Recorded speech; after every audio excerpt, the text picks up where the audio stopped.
All right. Good afternoon, everyone, and a very, very warm welcome to this event, Building a Sustainable Future with Entrepreneurship.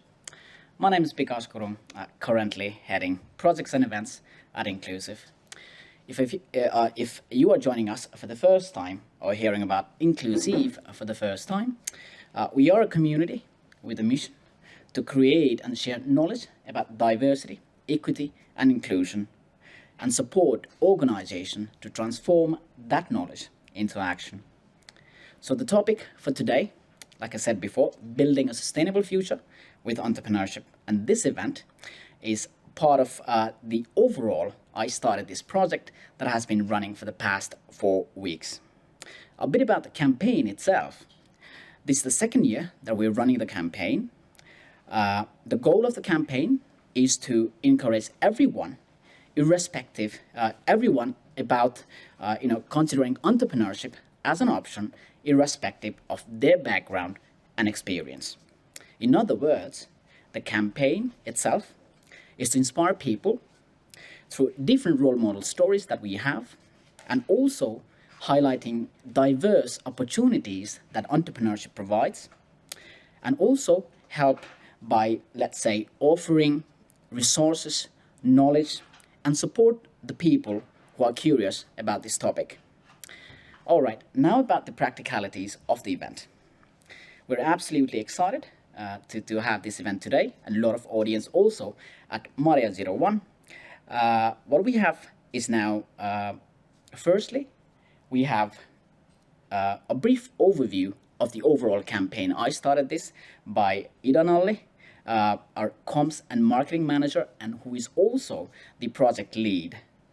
Then we have a keynote on sustainable entrepreneurship by Dr. Suvi Haimi. She's the CEO and co-founder of Sulapac. Then after that, we have 2 panel discussions. The first panel is going to discuss about the change makers, young entrepreneurs building the future of tomorrow. Then after that, we have learnings from the pandemic. And please remember, we also have about 10 minutes break between those 2 panels.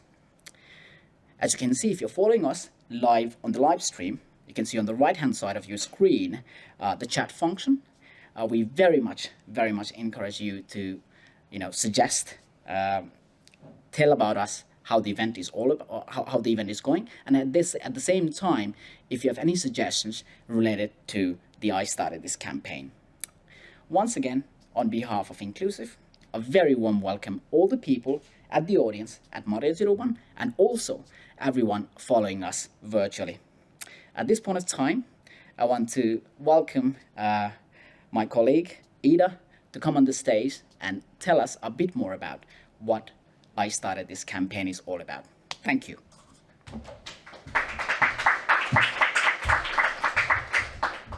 Thank you, Bikash. So hi all, I'm Ida. So I'm the comms and marketing manager at Inclusive, and I was coordinating this campaign this year. And it has been an amazing and inspirational project with a very important message. After reading these stories myself, and I can tell you I've read those several times during the campaign, I'm even more convinced that we need more entrepreneurs to build a better future and society for the generations to come.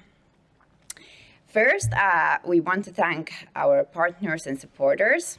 Without you, this campaign wouldn't be possible. So a special thanks to our main partners, Alder Ventures Program, Elo, Fennia, and PwC, and also our partners Maria 01 and Desi. I also want to thank the project team, and then also Anna Priski, who helped me to share these amazing stories to the world. And of course, all the supporters and all like people joining the campaign and sharing it and sharing the important message that it has. This year, we introduced 35 entrepreneurs and role models and shared their real-life stories in the campaign. These entrepreneurs came from different backgrounds and industries, including farming, clothing, travel, food, digital services, tech, restaurant, cleaning, and healthcare, just to mention few. And we want to thank all the entrepreneurs who shared their unique stories in the campaign. We are sure and we really hope that these stories provided inspiration and encouragement for all of those who are curious about entrepreneurship. These stories included some very valuable learnings, and I thought as a starter here for this event, I would share some of these key learnings with you. The first learning that came from the stories was that the most rewarding thing about entrepreneurship is the freedom, but with that freedom comes also responsibility. And Daniel, for example, said it quite well in his story that as an entrepreneur, you have the freedom to choose when to work, where to work, and who to work with. You have the full control, but also full responsibility for how you do things.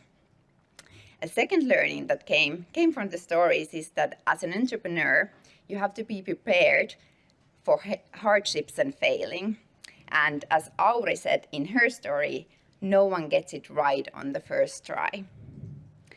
As a third learning, I would like to share that you can start small and create your own entrepreneurship. This was something that a lot of entrepreneurs also mentioned in their stories. So for example, Rami from Laavu said that you don't need to be a superhuman and there is no one-size-fits-all entrepreneurship. A fourth learning would be that you need to believe in your vision and yourself. And this is something that many highlighted as well. And for example, Eija and Joe said in their story that it is important to listen to others' opinions, but you shouldn't compromise too much just to please others. If you do, you risk losing the spirit and core of your idea. You need to stand behind your idea 100%.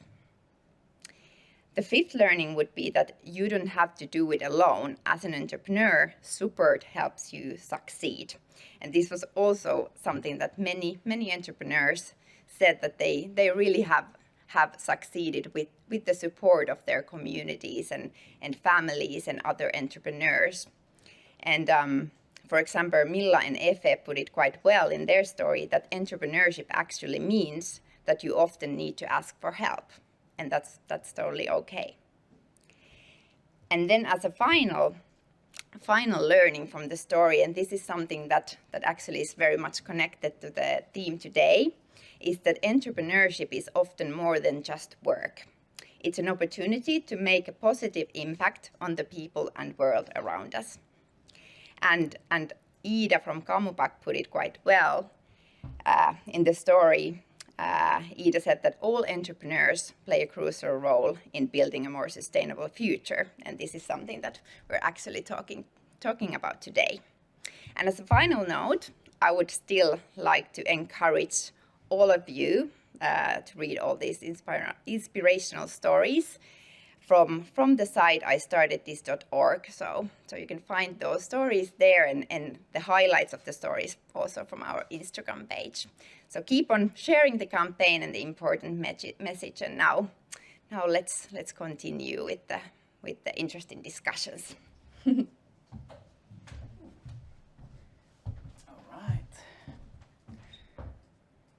Thank you, Ida, for the overall overview of how the I Started This campaign is going. But yeah, like Ida said, please remember to check out the stories that we have on the campaign website and also our Instagram account, because we definitely believe the stories are extremely powerful, unique, and very much truly inspiring. But yeah, next up for us is our keynote on sustainable entrepreneurship. And it's my absolute pleasure to invite Dr. Suvi Haimi on the stage, co-founder and CEO of Sulapac. Yes.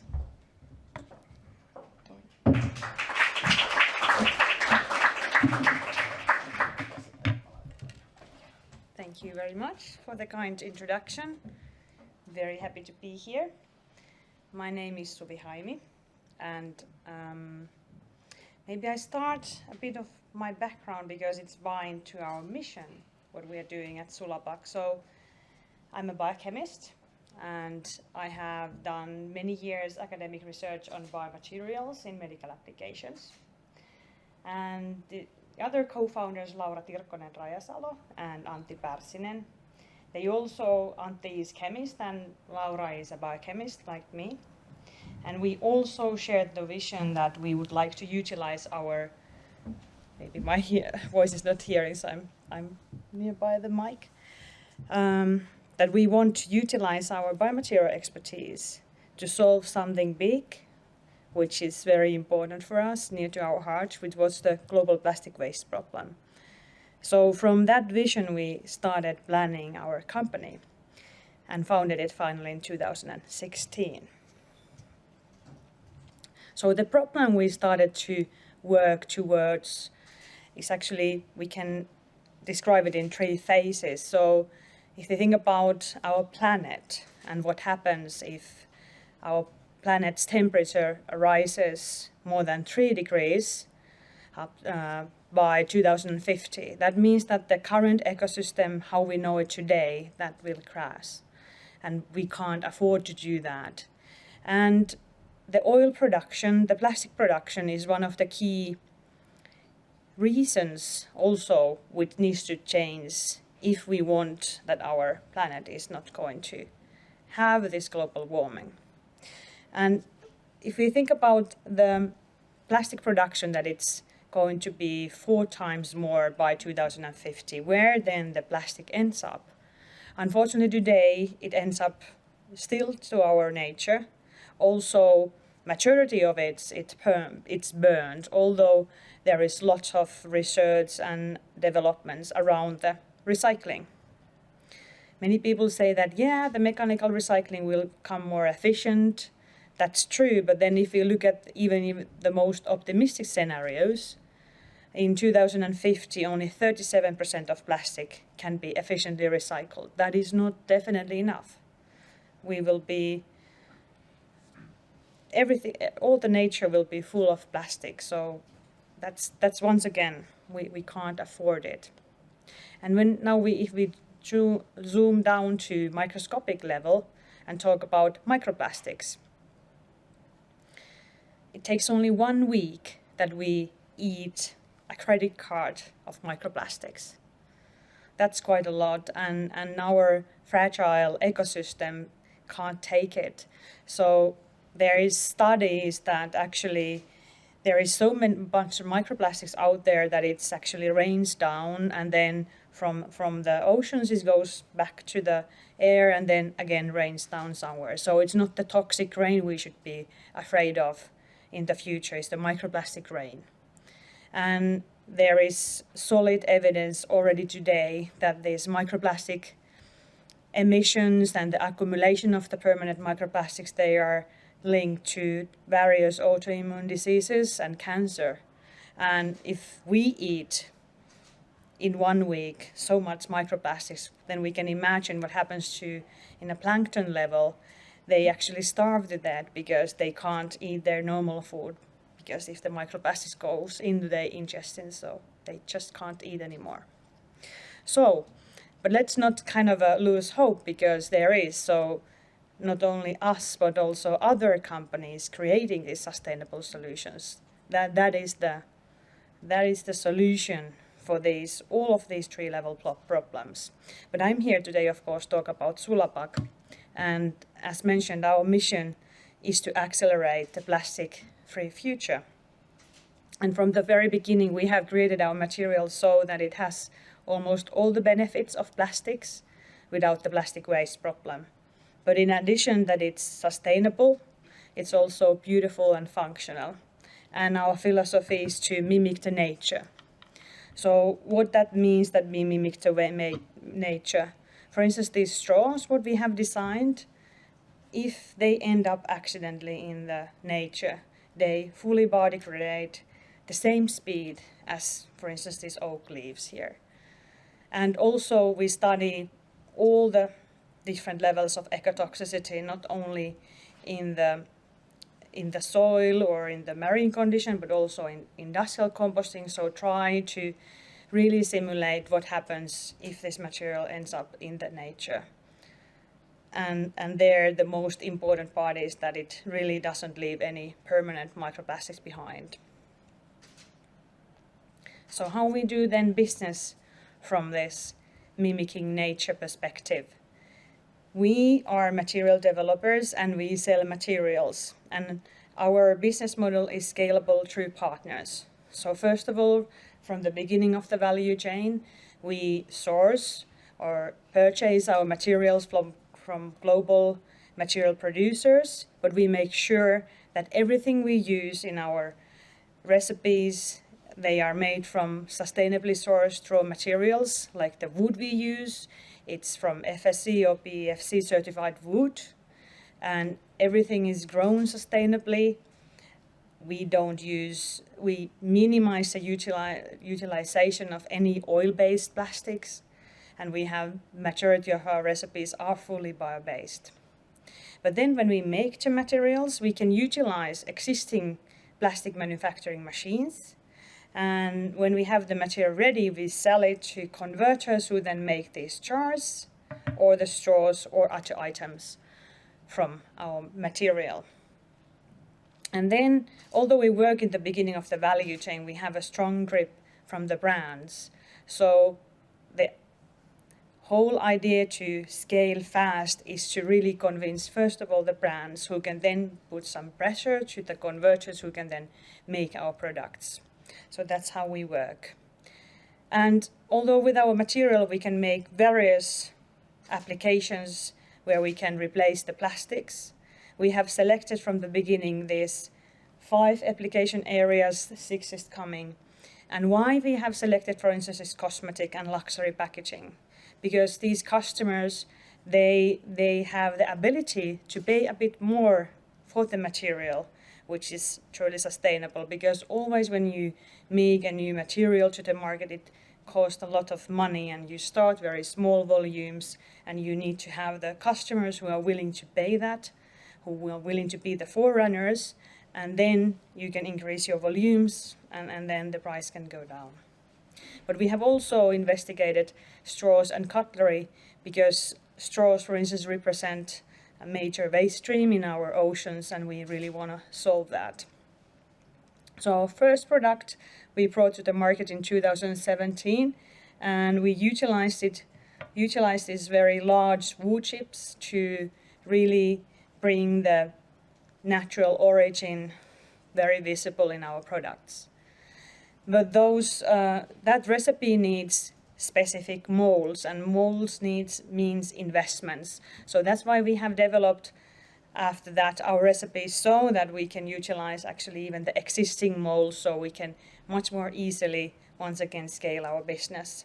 And this year we have brought to the market new recipes which are fully water resistant, which then helps us to access a more significant market share in these selected application areas. So how are we then unique compared to other sustainable materials? One key criteria distinguishes us from many other players. So there is also in Finland many excellent examples of sustainable materials, but the majority of them, they need to build their own factories. We don't. We don't have to invest in factories. Our partners do. So we can utilize the existing plastic manufacturing lines. For instance, the straw line is just a very standard plastic straw line, and now it's making our straws. At the moment, we can already serve global customers around the world through our partner network. And then what's more, I'm very happy that I can present today our latest product, the Chanel cap, made out of our material. And this is kind of the proof that we truly can meet even the highest standards set by global brands like Chanel. And there is, let's say, 50 different details we have taken into account making of this of this material type. It was 48 different recipes. There was 30 different grades of black. And then there was this sound, which was one of the key criteria. But yes, this is what we can do with our materials. So it's then easier to go and make it to other applications because we have the proof that we can meet the highest standards. And how it helps us. So if our vision is to make our brand as well known as Gore-Tex, how a startup can do that. Startup can start doing it by co-branding with global brands like Chanel. Next week, this will be published. So this is some kind of a small secret for you for tonight. And they are very, very rarely doing it. But why they are doing it? We are not helping them to brand their great and very old brand in a new way. Definitely not. But we are able to position their brand in a new way. We can position them to be more sustainable and forerunner also in innovation. And this is as well goes to also with our other customers who are co-branding with us. Here are just a few examples of those. So what is our material then made of? It's made out of plant-based biopolymers that are combined with sustainable fillers like sustainable wood chips today, but also we can then make these totally unique properties like we can meet water resistant. Actually what we are doing, a new recipe what we will aiming to bring to the market is a dishwasher proof recipe which still fully biodegrades in marine condition, for instance. And that kind of a property we can tailor utilizing, for instance, naturally occurring clay minerals. And the future is that we want to maximize the use of waste materials like biocarbon. I'm going to talk about that a bit more in another slide. And my kind of big vision is that in the future we could make totally from waste or from CO2 our materials. Let's see when we are there, but that's the big vision. So from the very beginning we have designed our materials so that they are better than plastic wherever they end up. So first of all, they are industrially compostable because everything we do is biodegradable.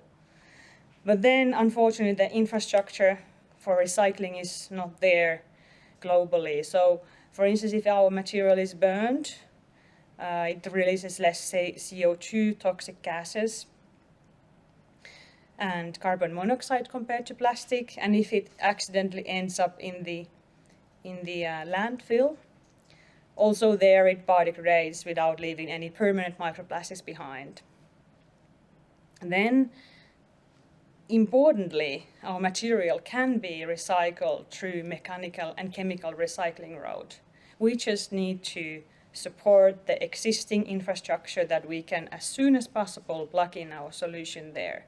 So the idea is that in the future our material could be, for instance, recycled through the same plastic recycling infrastructure as traditional plastics. But a few words about the future and what we can do already today is biocarbon. So we have this renewable carbon cycle here.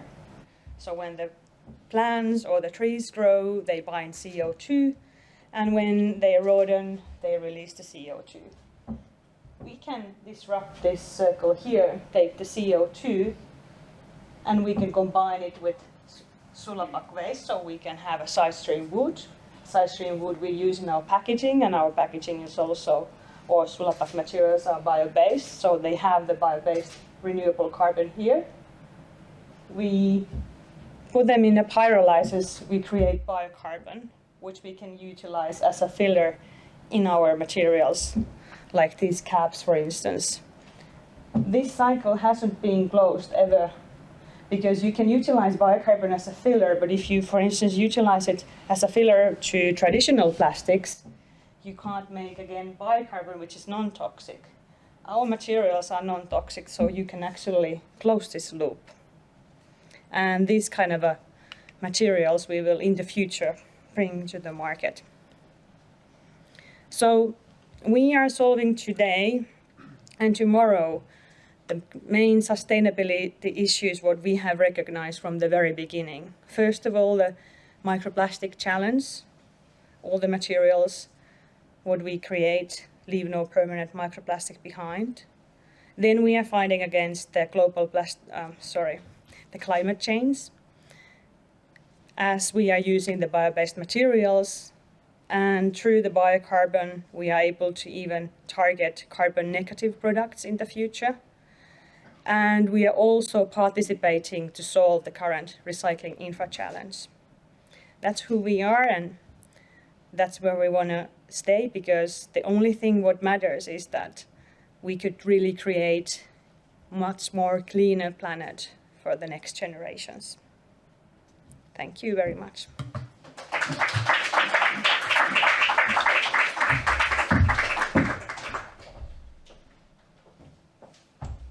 All right. Thank you, Suvi, for the wonderful presentation. Next up, we have the first panel discussion of the event today, and the topic is the change makers, young entrepreneurs building the world of tomorrow. In this panel, we have Lidia Borisova, Head of Education at Aalto Ventures Program, Santeri Palomäki. He's the Senior Associate of Sustainability and Climate Change at PwC Finland. Then we have Patrik, Holopainen, CEO at KIUAS, Paavo Vallas, CEO and co-founder at Särkifood, and finally, Egzon, Delija, who is the Director of New Markets at Kodit.io and also the person leading the panel discussion today. What we're going to do, we're going to take at least 2 to 3 minutes break just to set up the stage. Then after that, we're going to be back. So thank you, and please keep on the side. But yeah, see you soon. Thanks. Yes, warmly welcome on my behalf as well. My name is Egzon Delija, as Vikas here mentioned earlier. I'm just going to repeat who is who so that the audience can get a better understanding who is talking. So I have here Lidia first, and a friend of mine, Patrik, and then Santeri and Paavo sitting over there. The topic of the panel pretty much going to be how do the young entrepreneurs see the future of sustainable entrepreneurship. And since we don't have much time, I'm just going to cut straight to the chase. Let's start with the very basics first. So, Lidia, I have a question for you. You are working a lot with young talents, and my question basically here is that what do you think are the reasons why would one decide to get involved into tackling these kind of problems? Yeah, thanks for the question. So we observed the students for sure, like for the years, and what we saw that all of them are searching for meaningful work, not just kind of work which brings the money, the profit, but kind of they're trying to find bigger meaning behind that. And I think it's like a big also shift in generations in that sense. And for that, the sustainability is a way how they can feel that they're doing something good, kind of on a bigger scale. And that's like why they're also very excited to get to these, sustainability topics. Right. But do you think like university of today, and I mean like the research and everything we have at the moment available for these people, do you think that's it's providing enough good foundation for these people to be able to tackle problems like global warming, which is universities are quite rigid and traditional structures, and like for example the shortest like time lag that universities making planning is 25 years. So yes, it's not like very smooth, but universities are also in transition period in that sense, and kind of now we can see emerging now and then in different universities sustainability programs and more focus on the sustainability. And Aalto University has this sustainability approach together with the entrepreneurship into Aalto strategy. And in AVP, where we are teaching, we kind of set this framework that the students are allowed to choose their ventures to develop only within the SDG goals, kind of like must. Okay, can you describe those goals in short? SDG goals, Yeah. Sustainable Development Goals. Which Yeah. Great, awesome. Moving forward a bit, basically what I'm struggling to, in a sense, not to understand, but sometimes to think is that we in the Nordics even have environmental, disasters and stuff. We don't see often like these kind of, surprises in a sense. In China, you have massive problem with pollution. In India, you have that as well. In Africa, you have different type of problems.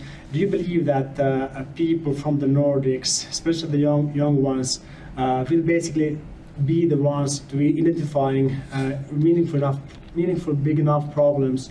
And do you think that they will be the ones basically solving those, since obviously they are not located there where the problems are? Yeah, very, very good question. I myself originated from Russia, and I know that the difference in the problems, like in Nordics and also in Russia.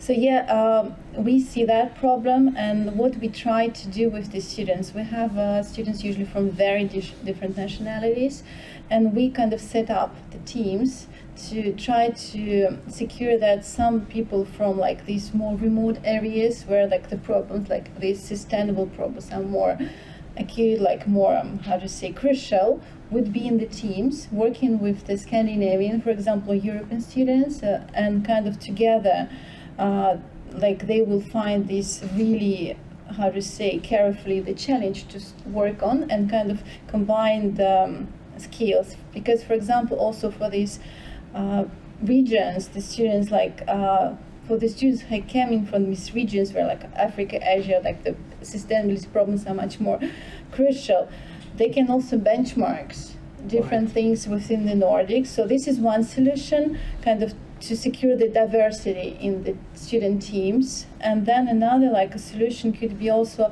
yes, for sure, like if we will take, I would say, zero waste as a problem, which is much more harder in Africa or Asia, and it's not like very visible here in Finland. But still, if we will look to another angle of that problem, for example, food waste, it's like really quite a problem even here in Finland. So kind of also the student teams can start to work on solving this problem from this angle here as well. Right. By the way, guys, feel free to join the question if you feel you want to add something. But actually, I'd like to ask something from Patrik now. So you at KIUAS are seeing quite many different starts, different companies coming in and out. How many of those are basically trying to solve something regarding the environment? Yeah. Do you have any stats? Well, we actually took a little bit of inspiration from AVP last fall, and we decided that we want to focus on teams that solve sustainability-related problems. And so in that sense, I'd say all of them. But I think one problem with the SDGs is that you can pretty much tie any business idea under solving economic growth. So in that sense, it's kind of like a multi-dimensional, continuous scale instead. So it depends. We have some teams that are like solving colon cancer. Then we have companies that are solving food resources around the world. And I guess over half of them have a very sort of impact-driven core problem, and the rest of them are trying to help the world in other ways, I guess. Right. Do good business. Yeah, exactly. Right. With the economic growth. Right. Basically, you kind of like answered my next question, but in short, are you happy with the amount of the companies that basically KIUAS is having in terms of like how many of them are trying to solve meaningful problems? Well, I guess there could always be more, and you could be more ambitious in solving the problem. So I feel like a lot of people feel like the core problem sometimes has to arise from existing businesses. So kind of like looking at inspiration of existing companies. But sometimes I feel like, why don't you just look at the problems that people are having around the world and derive a business from that, instead of thinking, what are the problems Google hasn't solved yet? Or what are the problems that Nokia has, or something like that? Right. So you kind of mentioned that under the big umbrella, you could like tag along, so to speak, different kind of businesses. But if you look at the founder's ambition, do you think it's like high enough to actually solve like anything? Well, to be honest, I'm super grateful for all of the founders we've had, and I feel like we have a lot to learn from them in level of ambition. But I guess sometimes they channel it in a kind of a weird way. So sometimes they feel like they have to be perfectionists in everything that they do, and they have like 100 different things they need to do at the same time.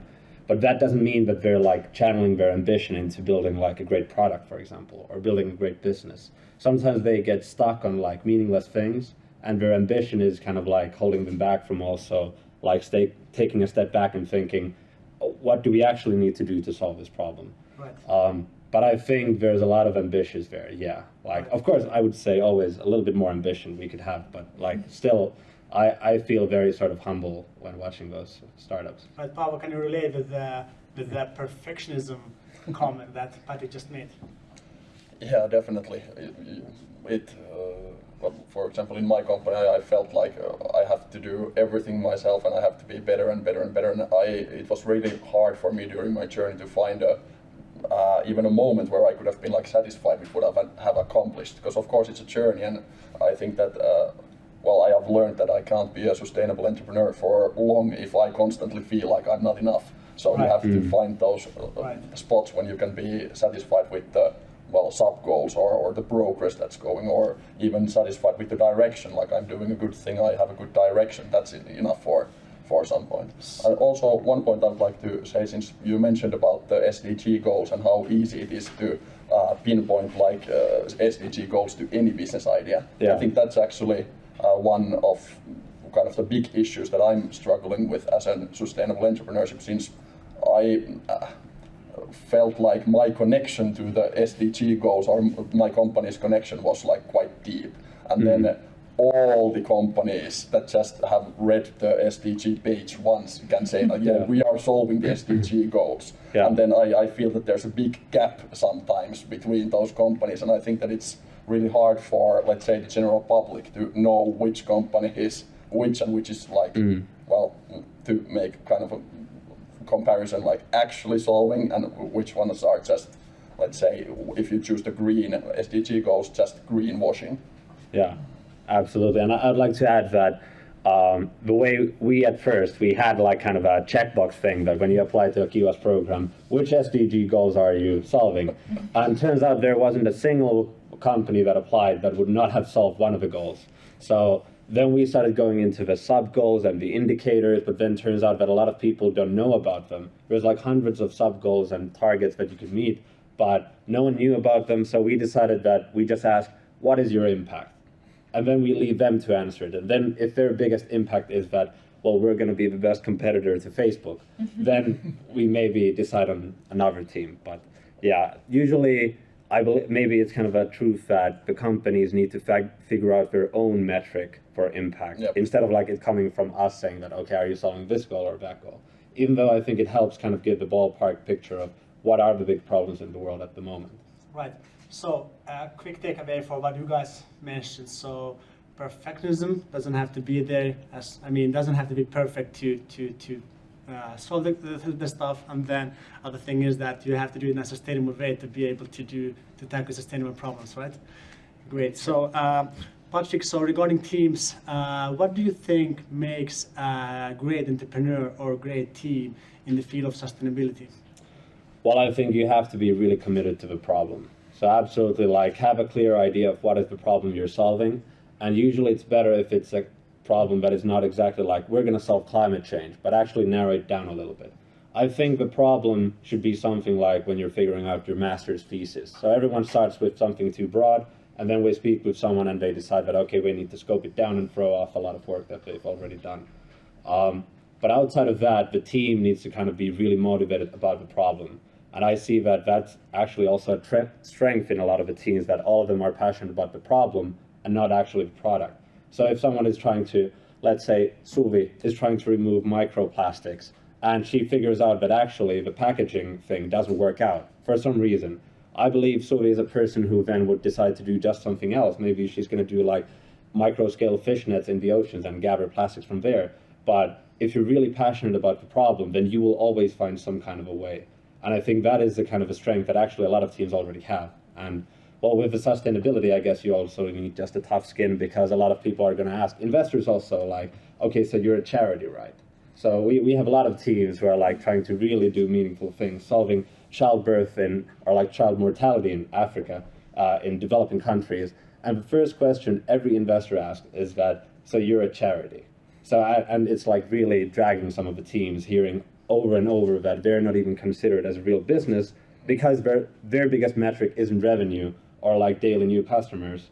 It's how many childs can they save, for example. Right. How do you see the importance of domain expertise? Because I mean, obviously I get it that you have to be committed to the thing that you are building, but how about domain expertise? For example, in Suvi's case, she had the domain expertise, and that's driving her forward quite a lot. Well, I'd like to quote Timo Ahopelto in this. He was talking about sustainability in one of our events and like sustainable startups. And his take, and I believe he has seen a lot more startups than I have, and he said that you can become an expert in anything nowadays. All of the information is on the internet. If you want to learn about quantum physics, then like take a course from MIT OpenCourseWare. If you want to learn about microplastics, I believe there's a lot of good materials out there. And if you are already educated in some way, this kind of like, I believe this kind of transfer learning happens, so that you can learn new topics also at a really fast pace. But then you really need to be committed and like narrow down the topic you want to become an expert on. But yeah, I'd hope like, Can I? please chime in. Yeah, Let's we've make it had into sometimes monologue. like these amazing students who actually already started their business, and they came to the courses already having the business and kind of be willing to learn more and kind of track their business through the course journey and kind of develop that even further. And usually what I see within that students, they have this inner tension, like kind of I cannot live and kind of accept the current conventions in this concrete domain, and I have like this tension, I have to do something about that. So I think this kind of like inner motivation is one of the biggest factors, like to keep on going with the idea, with the problem, basically not with the product, but yeah, with the problem. Yeah. Paavo, anything to add to this? Oh yeah, about the domain expertise, I think that well, my business I was working on this särki fish. We have too much of them in Finland, and the more we would fish them, the better it would be for the environment. There is no school that teaches you everything you need to know about särki fish. There's nothing even close to that, or at least not in the path that I took from high school to Aalto University. So I just started studying everything, and I think one of the questions you asked before was like, is there enough info to solve big problems? Okay, the särki fish it's a local problem, but still about that issue, I don't know exactly how many millions of euros our government has used to study this problem and still continues to use to study this problem, but it's probably in the hundreds of millions, could be tens, but still. So the info, there was more than even I could read, and I was really passionate about the subject. So the info is there, or at least in this problem, the info was definitely there. Yeah. Before I move to Santeri next, I wanted to just ask, so what do you think as an entrepreneur yourself, what makes a good entrepreneur in this field? In sustainable field. So domain expertise was mentioned by me, and then I think Patrik mentioned that you have to be committed to that. So what do you think? Yeah, committed and domain expertise. I think that gets you agree pretty far. with that? Great. So moving on a bit. So Santeri, in Finland we have some large companies such as Neste and Station One, as the ST1 for those who didn't know, get it, that are basically heavily investing in innovation. And my question basically here is that, do you think the companies that are quite huge, even those that we have in Finland, are investing enough in innovation nowadays? Well, the short answer is no, they're not. If we look at Finland's history, let's say a bit over 10 years ago when Nokia was big, it was something around 4% in relation to our GDP that was invested in research and development and innovation. So currently that's something like 2.7%, 2.8%. So in order to get to that, greatness, those great days of Nokia that we are always, longing for, we would need to, add additional 30% into GDP investments to get that from 3% to 4% in relation to gross domestic product. So in that sense, you know, Finland as a society and of course companies as an essential part of that society when we talk about research and development and innovation, as a society we are not investing as much in innovation as, for example, you know, Sweden, Belgium, Germany, you know, what have you, our sort of peer countries. So yeah, it's been an ongoing bad development in Finland in the past, you know, 10, 15 years that we're not investing enough in innovation. Are there any stats about how many percentage of revenues, for example, profits, one should invest in innovation, R&D in general, but in innovation to you know, make an impact? Oh, that's very difficult to say. It depends so much on you know, the field you're working in. If you're working at, you know, Sulapac like Suvi and others, or at Särkifood, you need to do a lot of R&D when you're building a new market essentially, or a new product. So probably a huge margin of your business goes back into R&D. Whereas if you're making something a bit more generic, it's probably a lower. If your product is mature, if your market is very mature, it's probably a lower amount. What will be interesting in the not too distant future is this new piece of legislation called the EU taxonomy for green activities. So this is something that's coming into force next year, and this is something that's aiming to help with this greenwashing problem that you guys discussed just now with regards to the Sustainable Development Goals, that any company can point out, you know, we're contributing to, you know, economic growth, and they just don't read that what it actually means and where you should invest into that economic growth.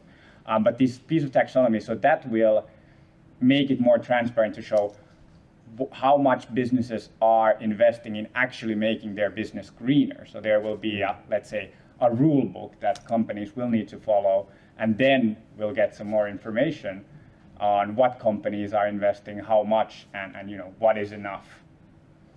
Right. So the local media here is time to time searching for the next Nokia, which makes sense. We need that, perhaps. So do you think that the next Nokia could come for this field? Oh, definitely. I mean, we have a lot of very promising companies in Finland, Sulapac being one of them. Spinnova is also very interesting, and so forth. We have a lot of companies that have sort of sustainability as their core business case, like you guys as well. So you don't sort of have to either artificially or effectively integrate sustainability into your business, but it's there at the core. And I foresee that this taxonomy regulation, and I'm sorry that I talk about, you know, regulation, I'm from PwC, so it sort of comes naturally to us, but it will effectively push money from investors to companies that have sustainable business as their core and that has the majority of their revenue coming from sustainable activities. Now, when you look at large companies and young entrepreneurs, what do you think the large companies could learn from people like Paavo? Oh, there's a lot. There's a lot that could be learned. Of course, again, it depends on the company. There are some large companies that do sort of get that type of innovative mentality that young entrepreneurs have, and that ambition and that passion. But a few things that I see a lot of companies try to get, but probably don't always get, is that having that passion for the problem. And when you have that passion for the problem, you know, you don't need to check with yourself, okay, is this, you know, does this look good on an Excel sheet? But you strive, and the sort of reward comes from coming up with solutions to that. There could be some companies that have big enough budgets that they can sort of put a lot of their efforts into that. But I feel like that's something that they could learn, loving the problem more than the solution. That was also discussed here earlier. Yeah. Anything to add to this last question? No? Great, let's move forward a bit. Paavo, so what made you found the company that you have now founded? Well, when I finished my bachelor's thesis at Aalto, I started thinking like, oh my god, I have to do something with my life, and what could that be? So I just I thought about what would be cool. I mean, I can admit that I'm privileged so that I can think about these kind of things. So my first motivation wasn't money and how can I survive day to day, but it was like what is cool. And then I thought that wow, entrepreneurship is cool. My father has been an entrepreneur and that might have had an impact on it, but I just always have thought that entrepreneurship would be cool, that kind of freedom would be cool. And then what else would be cool? Well, okay, I would like to make the world better in some sense. Like my first motivation wouldn't be like, oh my god, I want to be so rich or anything like that, but it would be like I already I stopped and I looked at my life even at that point, and I was like I pretty much have the basic needs that I need. Like I don't, like if I want something I can have it, and I'm not talking about Lamborghinis or stuff like that, but the stuff that really matters, I have that all already. So why would I focus on getting more stuff for myself, more of the material goods? That's just that seems to be some kind of generic, like okay answer to everyone that is sort of expected, and then I have had to explain to many people like that's not my generic answer, and I'm definitely not judging people who are making different choices. I don't have it all together. I can tell that, but that was what I started thinking, like from where I stand from, financial gains were not what I wanted. I want to be an entrepreneur and I want to make the world a better place in some sense. Then I chose a problem that seemed, I'm sorry for my lack of ambition, seemed small enough so that I can tackle it on my own, which was that our nature here in Finland produces something around 30 million kilos of särki fish every year, so that if we fished it all, there would be the same amount next year. So I thought that, okay, here is 30 million kilos, well, okay, 50% of it, so let's say 15 million kilos of sustainable protein that we take out of the water systems here in Finland, and it makes the environment better compared to any other protein, including plant-based food, which has to be grown somewhere, so you have to cut down forests to grow it. So I would have that kind of pure protein here that could be utilized.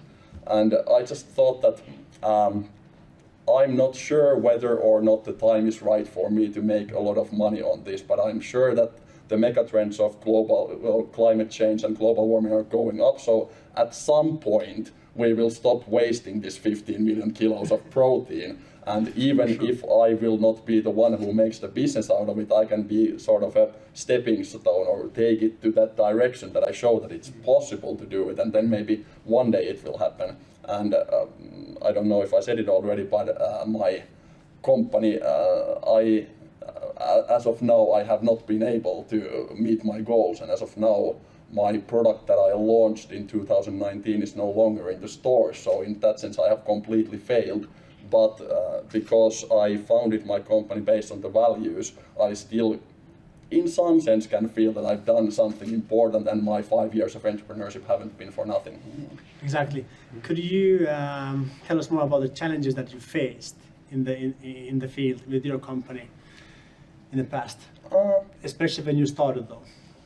Yeah. Well, there were many challenges, of course, but there was also like a tremendous amount of support. Like the company started from AVP course. That was a huge help for me. Like I was able to get entrepreneurship knowledge like that. That has not always been the case, not even in Finland, not even in the universities. And then the same year, pretty much based on the work that I done on the course, I won a competition by Sitra and I got 10,000 euros, which was a huge amount of money for me. And I founded the company. I had nothing more than just ideas on what should be done to särki fish. So the company wouldn't be there at all if I hadn't gotten this support. Then about the challenges, most of them of course relate to my lack of competence because I started it without knowing anything of the field, so it was a slow process to learn all the things. And then also let's say that some of the key players in the industry didn't quite get my idea. I think it was mentioned in the intro of this event already that you have to be 100% back, like believe in your idea, which was that I want, because the point was that it makes the world better. So then when I got these answers like, okay, this minced fish product that you're pitching, it sounds interesting, but could we make it out of cod? Then you kind of like, okay, I might be sitting at the wrong table here. like clearly we don't see eye to eye on where this business is going. And I do not, like, if that is the way you are thinking about this problem and business, then maybe we shouldn't be discussing with each other at all. So that kind of things were quite a lot. But of course then those were just meetings that didn't lead anywhere. So then I found other people and other companies to work with. Right. 2 minutes left, so two quick questions to Paavo and Patrik. So first is that, Paavo and Patrik, do you guys think that the infrastructure to found, like a successful company in the field of sustainability is already here? So there is enough of talent pool, there is funding, and all of that. So how do you see it? Well, Paavo, you can go first. Thank you. Well, I think that Lidia, you said it very well, that the talent pool is there because like so much of the students want to do something sustainable. So I think that the talent pool is shifting to direction of sustainability, and in order to keep the talent and get the best players, you should have some sort of sustainability built into your company if you want to get the best talent. So I truly believe that the infrastructure is there, and the infrastructure is so vague, so if you can find any part of the infrastructure that doesn't have the support to sustainability, then there's your business idea. Build that support because it's needed, and the megatrends are showing that needs to be there. So if it isn't there, if you can identify any part of the infrastructure that is not there, then that's your business model.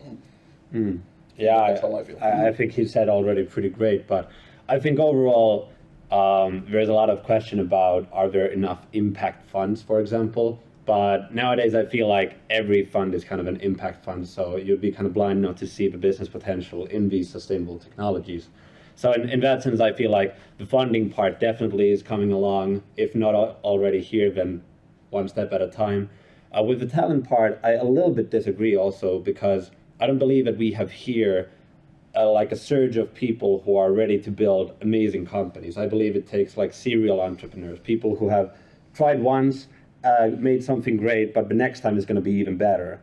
So people like Paavo probably, and people who have maybe built billion-dollar companies in Finland. We don't have those too many. So I'd like to see people who have already built something before take their next venture in building a sustainability-focused company. And then with the entrepreneurship experience they already have, they have like a head start compared to others then.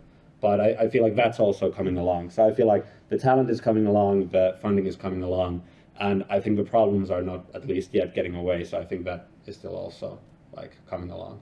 Right. So I agree with you on that. Yeah. Quickly for our young audience over there. So what advice would you give to your younger self if you look back in the past? What would you want basically to have heard about how to become a successful entrepreneur? Well, I think what I would say to my younger version of myself, or whatever, would be that define your own success.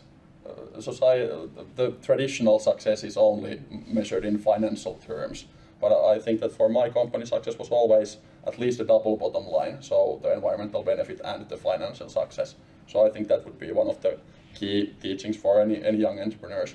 And then the other one was, well, maybe coming back to the perfectionism thing, would be that as a human being, you are valuable, even though you won't feel it always. You are valuable, and there's no if or but to that sentence. You are valuable, and just remember it even through the hard times. Yeah, can I add on that? Yes. Because we actually observe a lot of these young talents like being too demanding to themselves, and then you ask like the young students like who you are, they're like I'm a CEO of my company, but they like forget that also should be some time in the day that they should be themselves. So in that sense also a bit of self-compassion, because otherwise you won't be sustainable in the long run, because you will have failures and it's fine. Kind of this, not to get into this guilty loop, oh, I did something wrong, I need to work even harder. So yes, no answers. Are we paying enough of attention to global warming, both humans and companies? Starting with you. No, but we are working on that, and from the side of the university trying to embed the sustainability angle to all the teaching now, basically. Yeah. Yes, no. No. No. No. And do you guys think that a massive natural disaster would help to get the attention of this? Not sure. I think we're living already for the massive disaster, not natural yet, but yes, probably that would, but hopefully that would not happen. I think there's a lot of big disasters our way. Yes. I don't think it's going to make much of a difference. We're already seeing those. And Paavo? Yes, but I hope we won't see them that much. I hope so too. That's all from our panel. Thank you very much. We are a bit of overtime, but sorry about that. Yeah, thank you. Thank you. Thanks, man.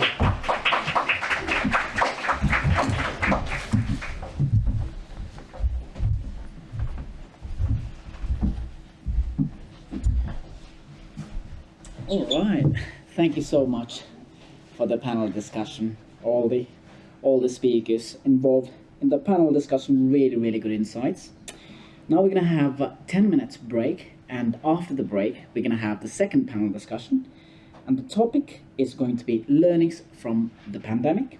And in the panel we have Valdar Liive, business advisor at NewCo Helsinki, Toni Onatsu, he is the account manager at Fennia. Then we have Johannes Salmisaari, he is the CEO and co-founder of Droppe. Then we have Ihalainen, sales manager at Elo. And finally, Kelvin, Chikezie, he is the founder at Digital Growth Boost, and he will also be leading the panel discussion. But now let's have a 10 minutes break and let's get after that. Thank you so much. Hi everyone, welcome to the second panel discussion. My name is Kelvin and I'm going to be moderating this panel discussion. I really love the topic that we're going to be talking about because I connect with it a lot. So even myself, I hope to learn a lot from our speakers for today. So welcome on my behalf. Because of the nature of the topic, I would just like the speakers to do a bit of an intro of themselves, specifically about their role and what it entails. Because we will be talking about the learnings from the pandemic, and we want to attack it from different verticals, from the startup environment, from the corporate side, and also from the government side. So in that sense, whichever way you find yourself, you get to understand how it affects you, what you can learn from it, and how we can move forward from there. So with that being said, I will just open the floor just for a quick intro. We can just go clockwise. So yeah. Okay, so I should start. So hi, my name is Johannes Salmisaari and I'm a co-founder and CEO of Droppe. And Droppe is basically a platform which is connecting local small businesses into leading manufacturers in Europe. And basically my touch point over here has been quite close to COVID in a way that we were in the beginning to help quite many companies to go through all of these situations. Thank you. So hey everyone, good to meet all of you here offline and everybody also online. My name is Toni Onatsu. I think I'm wearing two hats today. The primary one for me is I'm an account manager at Fennia, which is a property and casualty insurance company. We're the fourth largest in Finland. And I work with businesses of roughly 20 to 200 employees, so that's roughly the size of the companies I work with. And secondly, I'm also the chairman of the Helsinki Shareholders Association, so getting a little bit of that, I suppose, the investor perspective as well there. Awesome, thank you. Hi everyone, my name is Ihalainen and I'm coming from pension insurance company Elo. Elo is one of the pension insurance companies in Finland, and we provide statutory insurances for entrepreneurs and also for employers. Thank you. Thank you for the invitation, and my name is Valdar. I'm working from the NewCo Helsinki, city of Helsinki. So we are helping the startups and also promoting entrepreneurship in Helsinki region. Awesome. Thank you. Thank you for that intro. About the pandemic, so what we're going to be discussing today are the learnings. That's why we had to do a bit of an intro, because we want to look at it from the perspective of startups, from the corporations, and also from the city perspective. So we get to connect and learn from their experience. Because when you talk about entrepreneurship, it's not all roses and sunshine. It's like a roller coaster. There's an up and there's down. And I would consider this pandemic as one of those, roller coaster. But since in entrepreneurship, we don't have like a manual where you get to know when what is going to happen. We don't know what to expect. So that's why it's good to have this kind of discussion so we can learn from people in terms of their experience, what they did, how they succeeded. So if anything similar to COVID or any other roller coaster comes our way, we'll be very, very ready for it. All right, so that leads me to my first question. I can start with Toni, if it's okay. Sure. So what do you think about the pandemic? How did it affect your company, your role in general? Yeah. Well, looking at it from a larger insurance company perspective, I don't think our business has really changed that much. Of course, our business roughly flows around how Finnish GDP progresses, so that's not really as exciting as probably many of the startups here. But looking at my clients, looking at the smaller businesses that I work with, sure, there's certainly been a shift in the demand of how we do insurances, risk management, all our services. So, say prior to the pandemic, we did a lot of property insurances. Of course, we do that still, but that's been pretty consistent throughout the year. So we don't really see a lot of shift in that. But ever since the pandemic started, we've definitely seen a lot of increase in terms of our insurances for mostly related to employees and key employees in particular.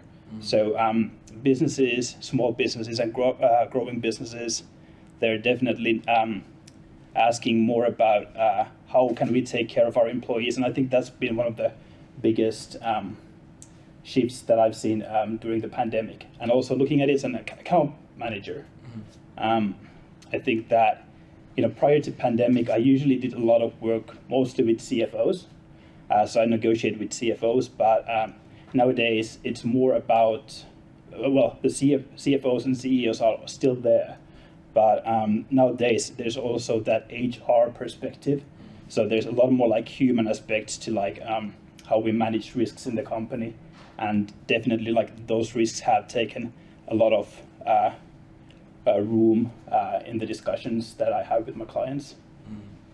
So if I should say the pandemic somehow worked towards your favor. Well, I mean, it shifted the demand. Certainly, if you look at what companies need now is to think about how, if people are working remotely, how do we manage those risks? What kinds of risks are related to that? And of course, during the pandemic, we see a sudden amount of layoffs. And then again, once things started to get back to normal, we needed to hire people again. The companies needed to hire a lot of new people. So there's been a new question of how do we keep the key employees in organizations, and how do we take care of their well-being, and what is that they are looking for in their workplace. So so those kinds of questions have really taken a lot of emphasis. And yes, the demand for insurances in that side has certainly increased during the pandemic. Yeah, that makes a lot of sense, because a lot of people were working from home now. Yeah. And they need to be able to insure a lot of things, and that also creates some sort of demand from your side. So that's good. Let's hear from Maria. How was it for you, or how is it for you in terms of the experience? How did the pandemic affect your role or your company in general? Yeah, of course, this kind of pandemic affects all of us and all of the companies somehow. It brought uncertainty and desperation also, and especially entrepreneurs were back against the wall. And as a pension insurance company, we saw their situation go worse day by day.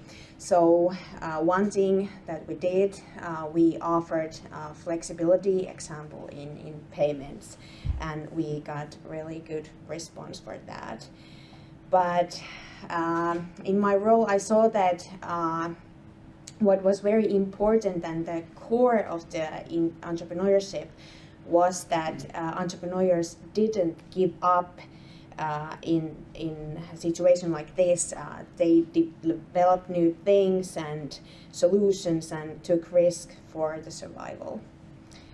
And what is a good information actually in the middle of this kind of pandemic was that there was founded almost 39,000 companies in that year, 2020, and that was actually a little bit more than 2019. So wow. That was a very interesting and surprising, some kind of. Yeah. Nice. It seems like, of course, there are downside or the negative side of the pandemic, but if you look at it from the bigger picture, a lot of opportunities has been created. It created a whole new market. It helped in some way. So in that sense, maybe it's more of a balance, because something needs to happen to change the ecosystem and bring in new players and new companies into stake. So yeah, cool. Yeah, and actually, I would like to add to that like to recall that I think it was Winston Churchill who famously quoted something like, "Never let a good crisis go to waste." And I think you can really see that dynamic playing out here as well. So some companies may be losing. That's the same if I look at my clients. Like some companies are losing clients and they're going out of business, belly up.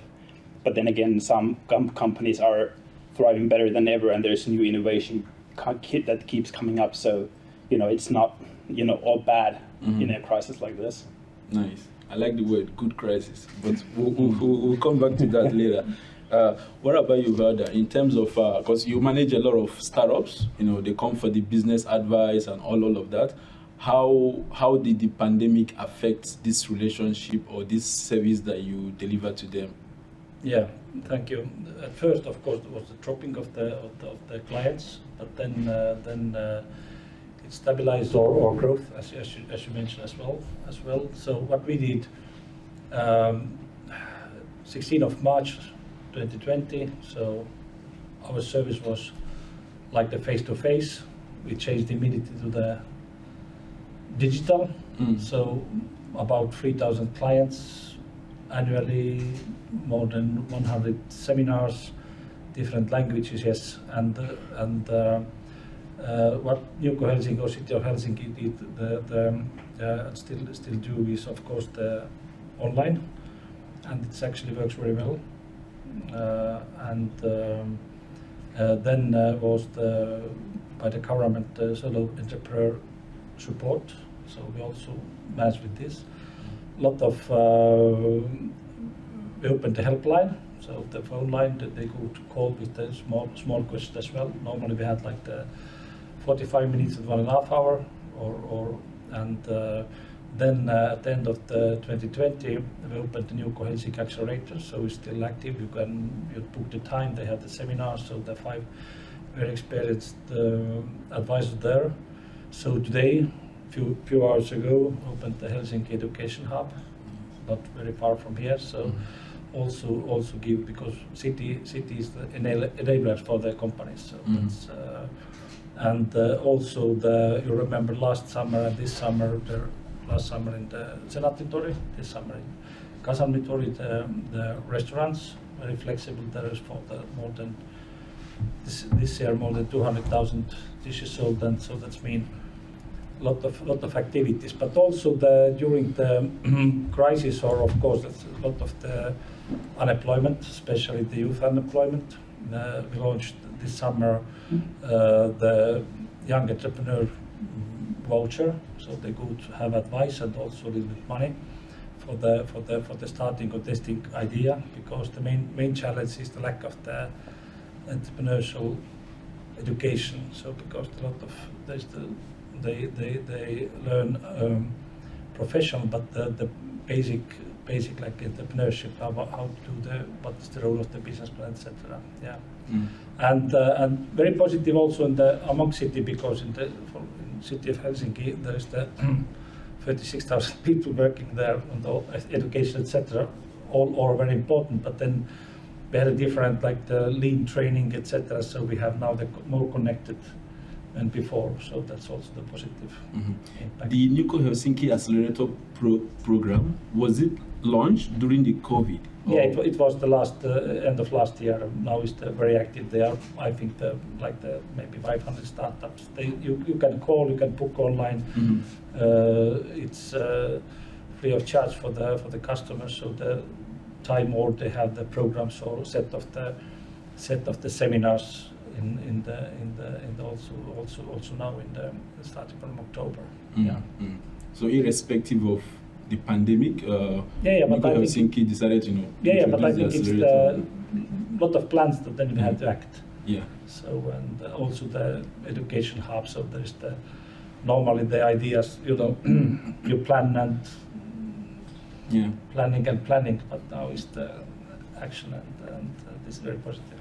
Yeah, that's very, very positive, because the business advice that used to be physical became virtual, and you're launching this program to create more touch points with startups in terms of helping them and supporting them is like really, really huge. And I could see like the number of startups that were affected that joined the program and their success stories. So that's not really only great. startups, but because also startups. So all companies you start as entrepreneurs. So you need basic information.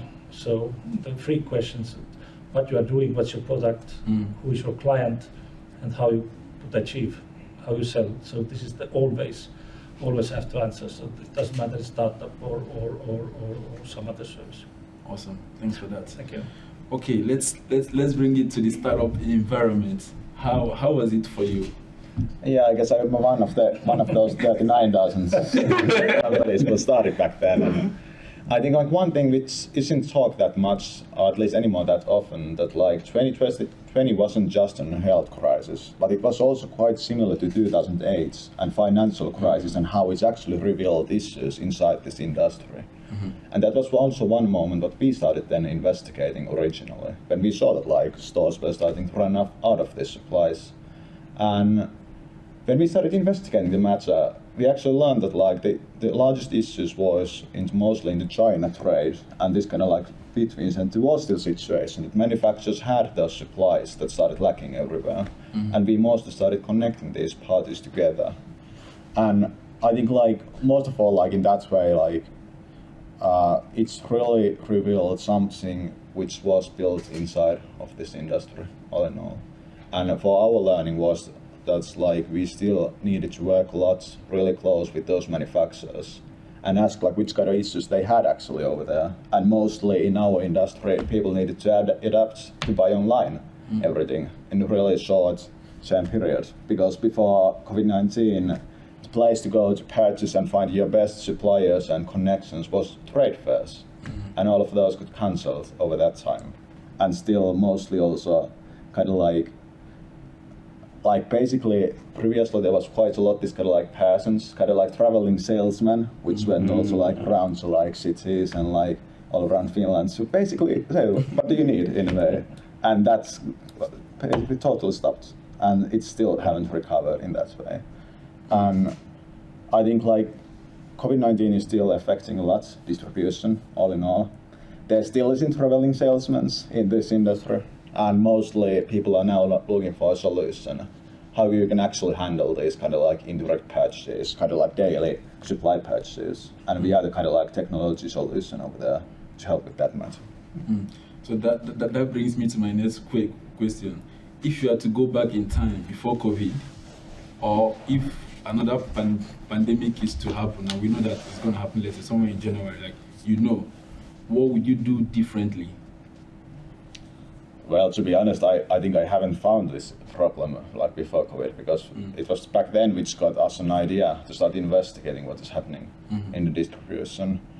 But if discussing about the matter, what I would do differently now, I would have talked even more with like manufacturers, because there's actually like quite well connected kind of like European trade industry, and mostly kind of like inside European trade is actually at the moment growing like 20% per each quarter, when companies are adapting more about like looking what other countries are doing. And it also like took us for a moment to realize how actually this dynamic is changing, and actually which kind of opportunities it's also providing for each industrial company which is located in Europe. And that's something which is something we are actually quite passionate about at the moment, to fix that. Okay, cool. So for the corporates, if you had to go back in time before COVID, you know, what would you love to do differently?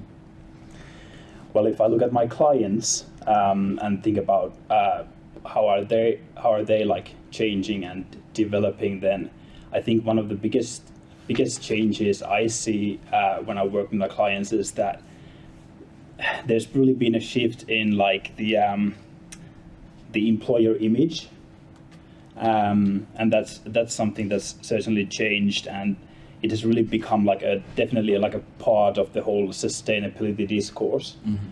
And I mean, of course, always even before the pandemic, if I think about like startups and growth companies, especially the younger employees, for them salary was always that only one thing that they needed in their job. They also looked for a whole lot of other things in the workplace. But now looking, especially, you know, during the pandemic, I think that this kind of discourse has even it has exemplified even more. So companies nowadays, I think, are even more like careful to think about like what our company looks like in terms of employer perspective. Say, for example, remote work, is that an opportunity or is that a threat? And I guess even a larger scale, like how do we take care of our employees? I mean, do we provide them with broader like occupational health care? What kind of other benefits do we provide our employees? And that's something like that thing changed immediately once the pandemic started. And I think that if I would ask my clients like, what would you do differently, or what would you have done differently, you know, prior to pandemic, if you like think about it now, then this is probably one of the things that would arise in their thoughts, that we should probably we should probably take a more careful look at the employer side of things. And maybe also if I look at the investor perspective, I think that even prior to the pandemic, there was certainly, if you think about like the ESG framework, the environmental aspects were definitely always very prominent. But during the pandemic, I think that more companies are also paying focus on the S&G parts of it.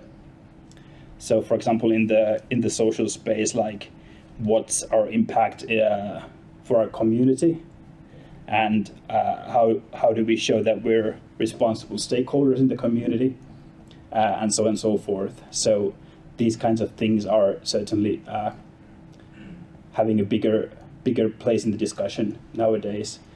And you can definitely see that in terms of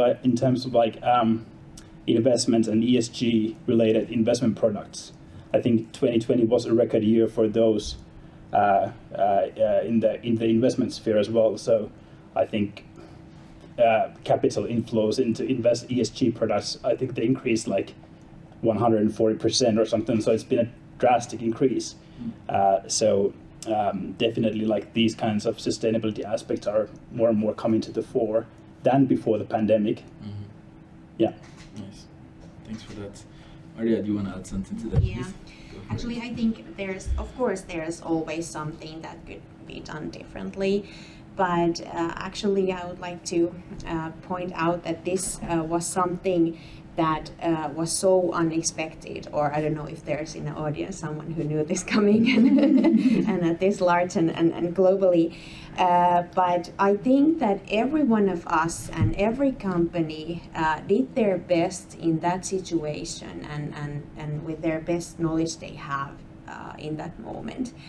And of course, after this, we are much more wise and ready to next, hopefully not, but if something happens in environment or circumstances around us, so we are more ready next time.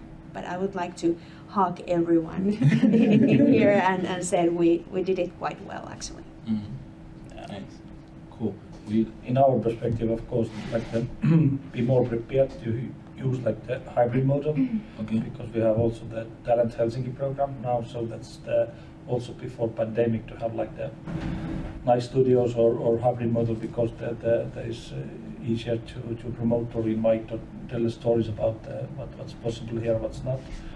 And of course, for the customer perspective, it's never like too much to point out of the different scenarios or risks.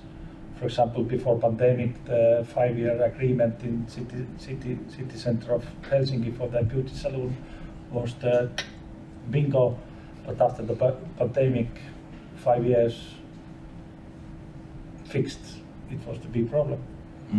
Because you have to pay, and so that's been also to analyze the different risks, and also sometimes our role is also to cool down the idea and also transparent it. Are you ready? And because our discussion is confidential, and so we could be helping them, because like also mirroring a little bit. But yes, be more ready like the hybrid model. Still, I think we don't have here in Finland too many nice studios to have the hybrid. Yeah. That's why this event is great. Nice. That brings me to the next question. Were there any, would I say, trend or activity that you noticed during this pandemic that you feel that it's somehow going to shape this startup business advice industry? And how would you see that shaping the future? Yeah, of course, the online or virtual. It's now we have the more clients outside of the Finland or outside of EU. It's brings also a lot of question how to become entrepreneur in Finland outside EU. So that's mean Migri, etc. They have to be more active but this I think it gives them more possibilities. So that's mean the startup ecosystem is also talking about not only Japan or US, but also the new Nordic. So that's around the Baltic Sea. There's a lot of activities too. So it's of course it's difficult. It's not possible to travel because virtually it's very difficult to explain what we have. So I think we have to have like the first-hand experience to visit here or vice versa. And then but yes, also the pandemic shows how important are the networks and personal trust. So that's mean if you have already networks, so it's easier. If you don't, then it's very difficult to build the trust via digital platform at first. So yeah, but you made mention of servicing some startups outside of Finland. This started during the pandemic, right? Like prior to the pandemic, the focus was just startups in Finland and maybe Helsinki in particular. We started when I came. So we started also the so-called New Nordic. So that's been Sweden, Norway, and Baltics. So we actively participated also the events like Latitude 59 in Tallinn or Texil in Riga or so with the local Finnish embassy, and so because also there's a lot of to learn, and now it's much easier to continue and also the planning the future. So Yeah, and of course the Japan they're really interested about this region. Even from Tokyo, Shibuya, they had yesterday delegation in Helsinki today, and they are in Thailand. So okay, that's nice. Keeping it in the startup scene, I'll just come straight to you. Sorry. So for your own industry, of course, you are still in the startup scene, but specifically for your industry, are there any trends that you noticed within this past couple of months or years that you feel that it's somehow going to shape the future? Yeah, definitely. I think one huge trend which is happening at the moment is around logistics, because even though the first issues happened in this field already almost 1.5 years ago, it almost seems that things are going worse in the logistical point of view, which all freight shipping and all these prices just going higher and higher, all in that way. And I think that has been also a solution why people are now considering more local options in that way. And second thing, which I think already started a bit earlier, is the fact that now when there was this almost black swan moments in our field, so people started understanding how less transparency there actually is in the supply chains, even though that many people are talking about this sustainability and strengths over there. And that's the second part, when people are more focusing even that they're actually trying to get those supplies from the manufacturers directly, and actually from the sources who have making those and can prove them that's what is the the connections between the end user and the actual manufacturer. I think it's really interesting to think about how the pandemic shifted this sort of how it had an impact on this sort of global reach, and how in many questions it changes our thinking. So I mean, of course, think we're going to the world where we're doing most of our meetings on Teams or wherever, and then once we go quickly digital, then we started to think okay, if it's digital, then it can be global, and vice versa. All the global things become very local, and it's all these dynamics at play that shifted very quickly in the pandemic. Yours is just one example of it, but also in our companies and in our clients, we see small businesses who are going, especially the ones that started right during the pandemic. We see that they're immediately going global in terms of their business plans, and it's a very interesting dynamic. Certainly a lot of opportunities as well, who can grasp the moment there. Nice. That's really good to hear. It opened up a lot because when people start their business or their company, they always put this plan of going global, maybe year 3 or year 5, right? Trying to build local and establish and stuff like that. But with the pandemic, you can go global from day one. Yeah. You don't even need to be in the country. Yeah, and for example, our case, we were fully remote company since day one. Now actually we are getting office in the next week from this building, but basically all in all, because we had some of us were in the US back then, and some of us were in Europe, some of us are now even in Southeastern Asia and that. So we are definitely built in that way to be fully global. Nice. Also, the pandemic startups, so because the Silicon Valley is not really cool place anymore, so a lot of talents, because of course not because of the talents, there is still a lot of things going on there, but a lot of talents that came back to the region, so that means very important. So that's and Finland was quite safe place, so that's a lot of talent stayed here. So that's mean also could we use this, because also they are very open now, and also because of the pandemic, I think also the investor from the abroad, they are more willing to invest also this region, because the Silicon Valley, so with half an hour you have to locate it there. So this also the paradigm also a little bit changed, so we just have to use wisely. Yeah, I think now the Silicon Valley is virtual, Yeah, but of course it's still there, but the talents are also in Finland. A lot of stories that they came back, so they are open. We could learn from them and use also. Yeah, I mean, certainly for a country so remote as Finland, the possibility that the digitalization brings is tremendous. Yeah. So, yeah. It's happening automatically. So I think we all have to promote this. True. Maria, would you like to add something to that? In terms of the trends, maybe from your role or from your industry? Yeah. Maybe I would say that networking is somehow some kind of trend, and we saw in this kind of crisis that actually Suomen yrittäjät did something great I can say in hours or something. They founded a group to the Facebook which called Osta pieneltä, buy from a little one.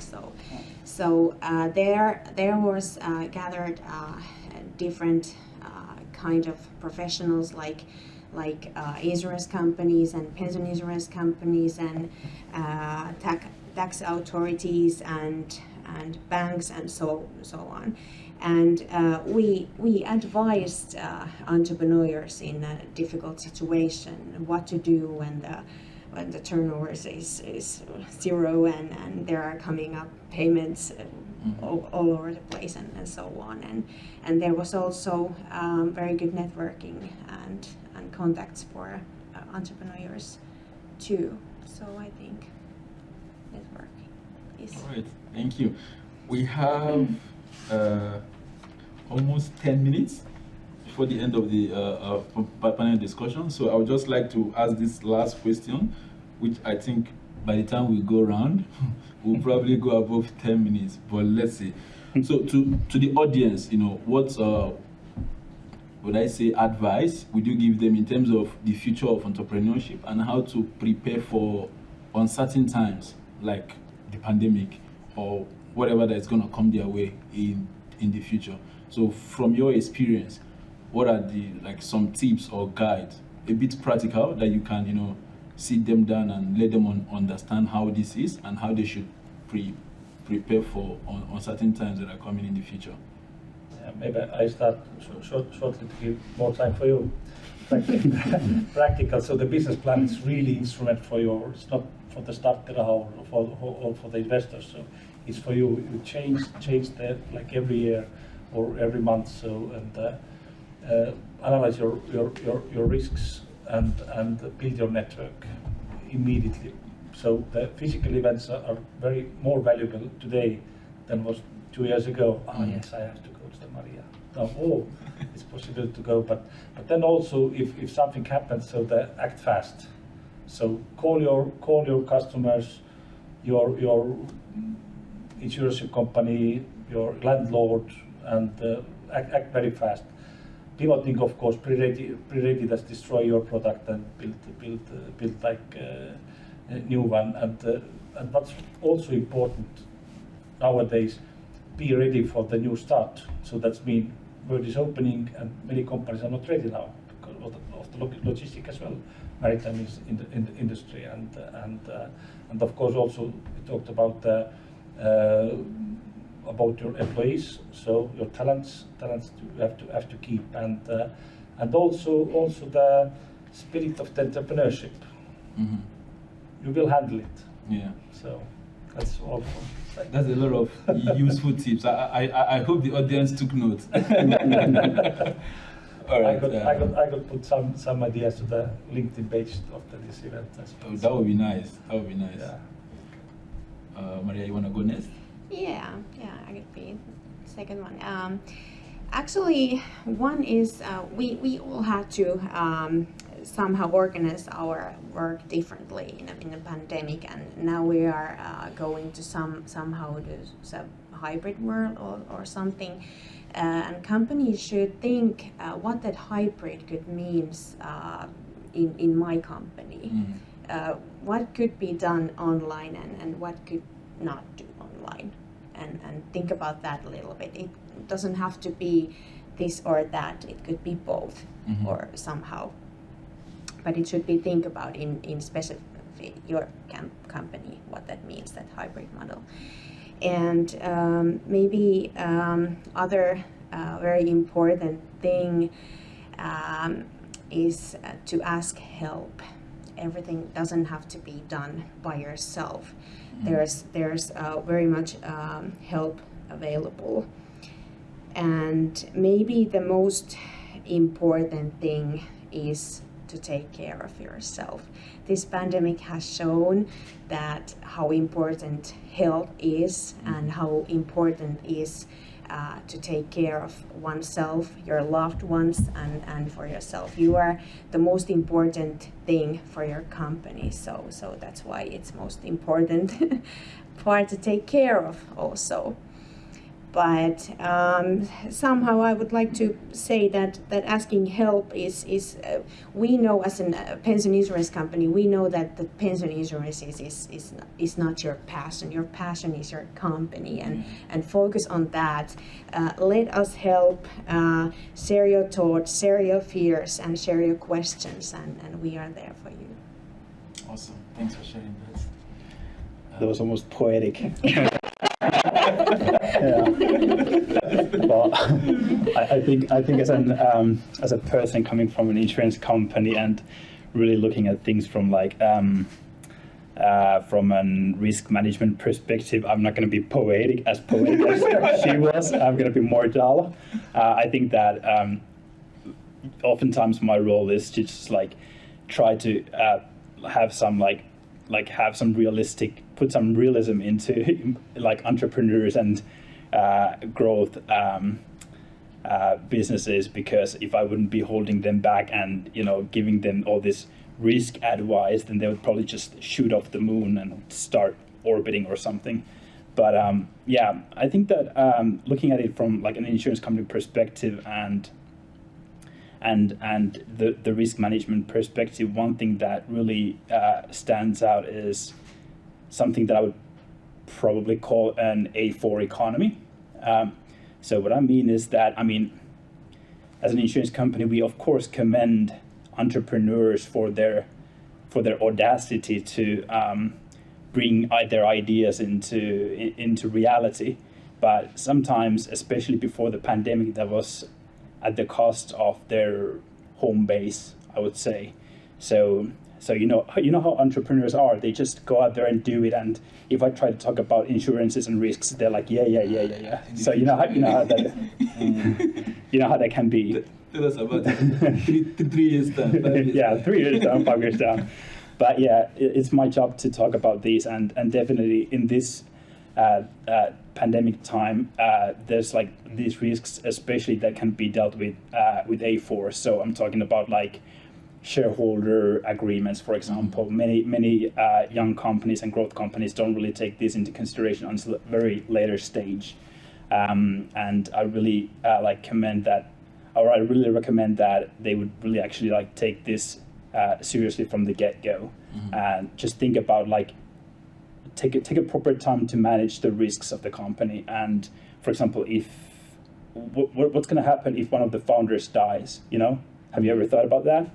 So these kinds of things, and actually I can see that companies started to think more about this during the pandemic. And I think also the fact that maybe founding startups and having a growth business is more becoming a profession of its own. So more and more smaller businesses are taking these kinds of things into consideration than ever before. Prenups, another good example of it. Business are no different from any other asset. So in every financial settlement on divorce, businesses are at stake as well. So these kinds of small things that you should take care of in your home base. These are some of the topics that I try to talk with my clients and really get through to them. So yeah, this is probably my 2 cents. Thank you for sharing that.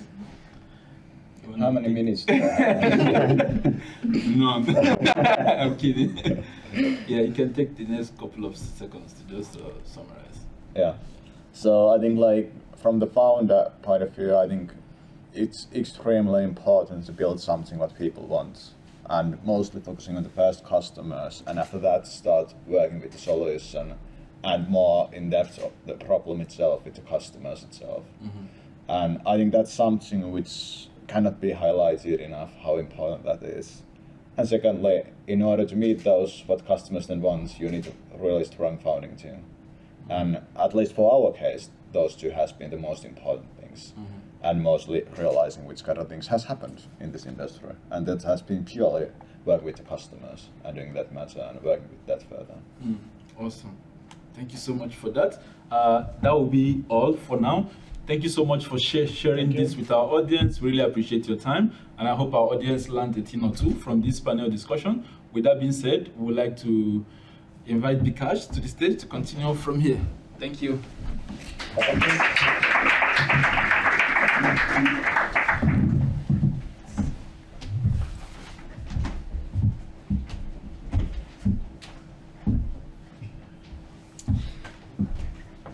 All right, thank you so much to the panel. How about giving a big hand to all the speakers for today? So that's it on behalf of Inclusive. Thank you so much, everyone present at the audience today at Mare 01, and also everyone following us virtually. Thank you so much for attending the event. And also, once again, to all the speakers present today at Mare 01 for all the insightful details in both the panel discussion and also on the keynote. Thank you to all our partners, all our supporters for supporting and also helping to promote this overall campaign. Hope the campaign and the event today really kind of helped and inspired you. And of course, despite all the difficulties that we are having at the moment, hopefully it has encouraged more people to choose the very hard, really difficult, but at the same time, a very rewarding path of entrepreneurship. Thank you once again on behalf of Inclusive, and wishing you all a wonderful rest of the week. Thank you very much.